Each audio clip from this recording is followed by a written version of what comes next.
Let's now look at a different category of objects that you could add to your scenarios, and I think this is another opportunity to see the level of interactivity that each and every one of these library objects can provide. So we'll look at vehicles, for example. So I'm clicking on vehicles and I see a whole range of vehicles over here. So we've got like buses. Let me just drop a few vehicles over here. You have a helicopter, yeah, and let's say this tank looks interesting, and well, maybe this car. But more importantly, let's look at, you know, like the fire trucks, for example. Okay, and I'm going to go right there. You see the board on the left was just the shortcut for me to get teleported very quickly to that spot. and and as I mentioned, so you have these vehicles that you can drive, and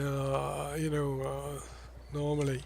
So it's not just emergency preparedness stuff. The whole idea, the whole principle is that you've got library of objects that you can pick from, and and you use them to create your the things that you want to do. Okay, and these objects have the kind of functionalities that you would expect, and these can actually shoot stuff, etc.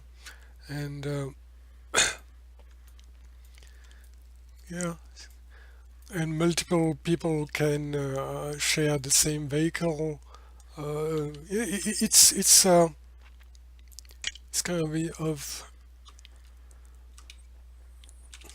interesting to see. Let's check this one out. How much interactivity you can actually build in all these vehicles.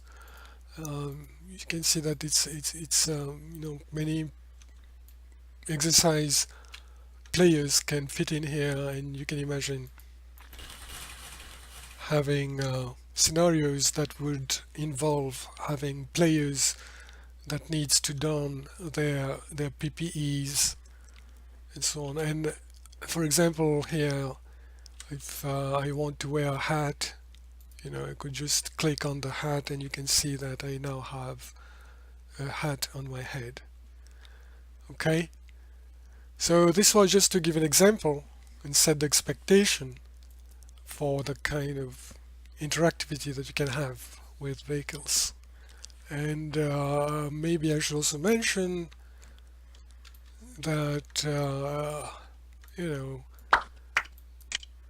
you can fly your helicopter and everything, things like that. Well, nothing too surprising there. I'm just saying that